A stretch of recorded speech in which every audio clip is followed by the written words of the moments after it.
Hello दोस्तों, नमस्कार। आज है 26 सितंबर और हम 26 सितंबर से बनने वाले करंट अफेयर के क्वेश्चनों पर डिस्कस करने वाले हैं। अगर आप इस चैनल पर नए हैं तो इस चैनल को सब्सक्राइब करें, वीडियो को लाइक करें, शेयर करें और कमेंट करें। चलिए, आज का पहला क्वेश्चन है कि केंद्रीय औद्योगिक सुरक्षा बल का महानिदेशक किसे नियुक्त किया गया है। केंद्रीय औद्योगिक सुरक्षा बल का महानिदेशक किसे नियुक्त किया गया है? तो किया गया है प्रवीर रंजन को। किसको नियुक्त कर दिया है? प्रवीर रंजन को। ऑप्शन नंबर 4 इसका राइट आंसर हो जाएगा।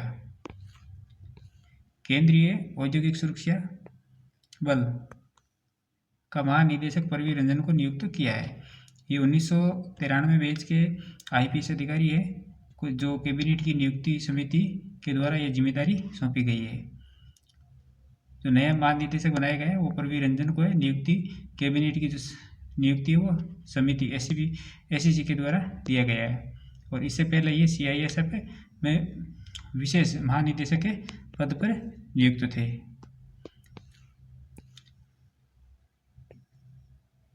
नेक्स्ट क्वेश्चन है कि हाल ही में किस प्रसिद्ध कन्नड़ उपन्यासकार का 94 साल की आयु में निधन हो गया है? हाल ही में किस प्रसिद्ध कन्नड़ उपन्यासकार का 94 साल की आयु के अंदर निधन हो गया है? तो हो गया है डॉक्टर एस.एल. भैरप्पा का। किसका हो गया? Doctor SL. भैरप्पा का। प्रसिद्ध कन्नड़ उपन्यासकार और दार्शनिक एस.एम. भैरप्पा का 94 साल की उम्र में निधन हो गया है।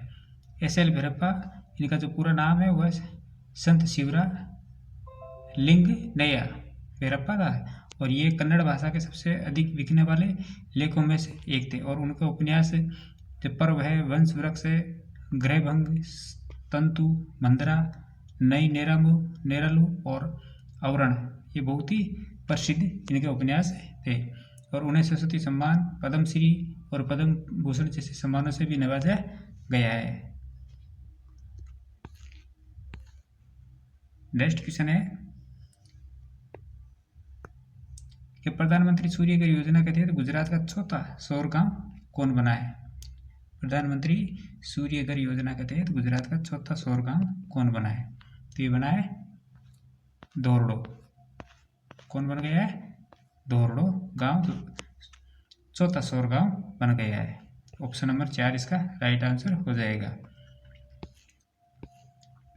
धोरडो गांव प्रधानमंत्री सूर्य घर योजना के तहत गुजरात का चौथा सौर गांव बन गया है। गुजरात के कच्छ जिले में स्थित धोरडो गांव राज्य का चौथा ऐसा गांव है जो पूरी तरह से सौर ऊर्जा से संचालित है। धोरडो जिसे UNWTO या संयुक्त राष्ट्र विश्व पर्यटन संगठन ने विश्व का सर्वश्रेष्ठ पर्यटन गांव घोषित किया है।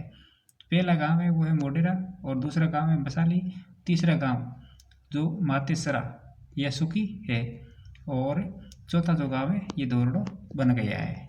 पहला गांव कौन सा है? मोडेरा और दूसरा है मसाली, तीसरा है मोतसरा और चौथा बन गया है धोरडो।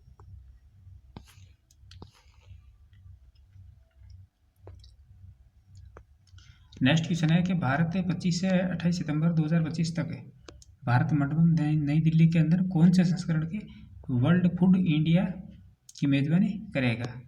25 से 28 सितंबर 2025 तक भारत मंडपम में नई दिल्ली के में कौन से संस्करण वर्ल्ड फूड इंडिया की मेजबानी करेगा? तो ये करेगा चौथे संस्करण की। कौन से की करेगा? चौथे संस्करण की। ऑप्शन नंबर 4 इसका राइट आंसर हो जाएगा। भारत 25 से 28 सितंबर 2025 तक भारत मंडपम नई दिल्ली के अंदर चौथे संस्करण के वर्ल्ड फूड इंडिया की मेजबानी करेगा। इसकी थीम है सस्टेनेबिलिटी, इनोवेशन एंड इंक्लूसिविटी और ये 25 से 28 सितंबर 2025 तक आयोजित होगा। स्थान भारत मंडपम नई दिल्ली के अंदर। उद्घाटन नरेंद्र मोदी के द्वारा किया जाएगा और आयोजक खाद्य प्रसंस्करण उद्योग मंत्रालय के द्वारा। आयोजक कौन है? खाद्य प्रसंस्करण उद्योग मंत्रालय। आपकी आने वाली हर रेलवे एग्जाम के लिए बहुत ही इंपॉर्टेंट क्लास होने वाली है। नेक्स्ट क्वेश्चन है कि केंद्र ने चीफ ऑफ डिफेंस स्टाफ के रूप में जनरल अनिल चौहान का कार्यकाल कब तक के लिए बढ़ा दिया गया है? केंद्र ने चीफ ऑफ डिफेंस स्टाफ के रूप में जनरल अनिल चौहान का कार्यकाल कब तक के लिए बढ़ा दिया है? तो बढ़ा दिया है 2026 के लिए, 2026 तक के लिए इनका कार्यकाल बढ़ा दिया गया है। भारत की सैन्य नेतृत्व में निरंतरता और स्थिरता सुनिश्चित करने के उद्देश्य से केंद्र सरकार ने जनरल अनिल चौहान के कार्यकाल को चीफ ऑफ डिफेंस स्टाफ के रूप में बढ़ा दिया है। 24 सितंबर 2025 को घोषित निर्णय के तहत जनरल अनिल चौहान अब 30 मई 2026 तक या अगले आदेश तक इस महत्वपूर्ण पद पर बने रहेंगे। भारत के दूसरे CDS हैं, पहले CDS थे जनरल बिपिन रावत, जिनकी विमान दुर्घटना के अंदर मृत्यु हो गई थी। और सितंबर 2022 के अंदर CDS नियुक्त हुए थे और CDS के रूप में रक्षा मंत्रालय के अधीन सैन्य मामलों के विभाग में सचिव भी है और रणनीति योजना, ऑपरेशनल कमान और रक्षा आधुनिकीकरण के दशकों के अनुभव भी रखते हैं।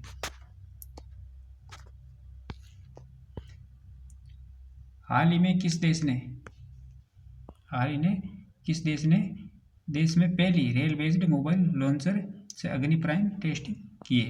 किस देश ने देश में पहली रेल बेस्ड मोबाइल लॉन्चर से अग्नि प्राइम टेस्टिंग किए? तो किए भारत ने। किसने किए? भारत ने किए। ऑप्शन नंबर 1 इसका राइट आंसर हो जाएगा। ये ट्रेन देश के हर उस कोने तक जा सकती है जहाँ रेल लाइन मौजूद है। इसके लिए ट्रेन को विशेष रूप से डिजाइन किया गया है और अग्नि प्राइम मिसाइल जो 2000 किलोमीटर तक की मारक क्षमता के लिए डिजाइन की गई और ये एडवांस फीचर से लैस है। रक्षा मंत्री राजनाथ सिंह के मुताबिक स्पेशल रूप से डिजाइन किया गया और रेल बेस्ड मोबाइल लॉन्चर अपनी तरह का पहला सिस्टम है जो हर तरह से रेल नेटवर्क पर चलता है और इसके जरिए सेना मिसाइल को रात के अंधेरे में और धुंध भरे इलाके में भी कम समय में लॉन्च कर सकती है। और भारत से पहले रूस, चीन और नॉर्थ कोरिया ने मोबाइल रेल लॉन्चर का टेस्ट कर चुके हैं। वो अग्नि प्राइम मिसाइल भारत की स्ट्रेटेजिक फोर्सेस कमांड के लिए बनाई गई है। किसके लिए बनाई गई है? भारत की स्ट्रेटेजिक फोर्सेस कमांड के लिए। नेक्स्ट क्वेश्चन है कि 7वां फ्यूचर फूड फोरम 2025 कहाँ शुरू हुआ है? 7वां फ्यूचर फूड जो फोरम है वो 2025 वो कहाँ शुरू हुआ है? ये हुआ है दुबई के अंदर। कहाँ शुरू हुआ है? दुबई के अंदर। 7वां फ्यूचर फूड फोरम 2025 दुबई के अंदर आधिकारिक रूप से प्रारंभ हुआ है और इस जो फोरम के उद्देश्य और की बात करें तो इस वर्ष का जो विषय है वो है लचीले खाद्य तंत्र का निर्माण करना, जिसके तहत कृषि और खाद्य प्रसंस्करण में तकनीकी एकीकरण करना, आपूर्ति श्रृंखला में सतत प्रथाएं और CEPA समझौतों के माध्यम से सीमा पार व्यापार का सहयोग करना, लघु एवं मध्यम उद्योगों को वैश्विक खाद्य निर्यात में शामिल करना और वैश्विक एग्रोटेक और उपभोक्ता स्वास्थ्य से जुड़े श्रेष्ठ। और ये जो पहली बार आयोजित हुआ था 2019 के अंदर UAE के अंदर और इसके आयोजक थे UAE food and beverage business group. और बात करें CEPA की फुल फॉर्म की, कॉम्प्रहेंसिव इकोनॉमिक्स पार्टनरशिप एग्रीमेंट, ये इसकी फुल फॉर्म है, इसको ध्यान में रखना है। नेक्स्ट क्वेश्चन है कि विश्व फार्मासिस्ट दिवस प्रतिवर्ष कब मनाया जाता है? विश्व फार्मासिस्ट दिवस प्रतिवर्ष कब मनाया जाता है? तो ये मनाया जाता है 25 सितंबर को। कब मनाया जाता है? 25 सितंबर को। ऑप्शन नंबर 3 इसका राइट आंसर हो जाएगा। विश्व फार्मासिस्ट दिवस प्रतिवर्ष 25 सितंबर को मनाया जाता है और ये दिन अंतर्राष्ट्रीय फार्मास्यूटिकल फेडरेशन द्वारा स्थापित किया गया है जो 1912 में FIP के अस्तित्व में आने के उपलक्ष्य में मनाया जाता है। और इसका उद्देश्य है स्वास्थ्य सेवा में फार्मासिस्टों की महत्वपूर्ण भूमिका को बढ़ावा देना और फार्मासिस्टों के सराहनीय कार्यों को सम्मान देना। बात करें 25 सितंबर, तो 25 सितंबर को और कौन सा दिवस मनाया जाता है? विश्व समुद्री दिवस मनाया जाता है और विश्व शोपन दिवस मनाया जाता है और 25 सितंबर को अंत्योदय दिवस भी मनाया जाता है और 25 सितंबर को विश्व फार्मासिस्ट दिवस मनाया जाता है। 25 जनवरी को राष्ट्रीय मतदाता दिवस राष्ट्रीय पर्यटन दिवस के रूप में भी मनाया जाता है। और 25 नवंबर महिलाओं के विरुद्ध हिंसा के उन्मूलन के लिए अंतर्राष्ट्रीय दिवस भी मनाया जाता है। इनको भी याद रखना है। प्रीवियसली क्वेश्चनों का रिवीजन कर लेते हैं। रेशम विकास के लिए सर्वश्रेष्ठ राज्य पुरस्कार आंध्र प्रदेश राज्य को दिया गया है। और ई गवर्नेंस पर 28वां राष्ट्रीय सम्मेलन विशाखापत्तनम शहर के अंदर आयोजित किया गया है। संयुक्त राष्ट्र ने वैश्विक सतत बीमा बोर्ड की जो राष्ट्रीय मूल की पहली महिला अध्यक्ष अमिता चौधरी को नियुक्त किया है। भारत की पहली स्तरीय जो त्रिसेवाएं अकादमिक प्रौद्योगिकी संगोष्ठी ये नई दिल्ली के अंदर शुरू की गई है। एंथोना बोनमाटी लगातार 3 बार महिला बैलन डी और पुरस्कार जीतने वाली पहली महिला खिलाड़ी बनी है। और वंदना गुप्ता ने संचार लेखा महानियंत्रक का पदभार ग्रहण किया है। और क्रिकेट की जगत के महान अंपायर हेराल्ड डी बर्ड का 92 साल की उम्र में निधन हो गया है। और हाल ही में इंग्लैंड देश की तेज गेंदबाज फ्रेया डेविस ने क्रिकेट के सभी फॉर्मेट से संन्यास ले लिया है। दोस्तों वीडियो को लाइक कीजिए, शेयर कीजिए, कमेंट कीजिए और चैनल को सब्सक्राइब कीजिए। इसी प्रकार के महत्वपूर्ण प्रश्नों के साथ कल फिर मिलेंगे। तब तक के लिए धन्यवाद।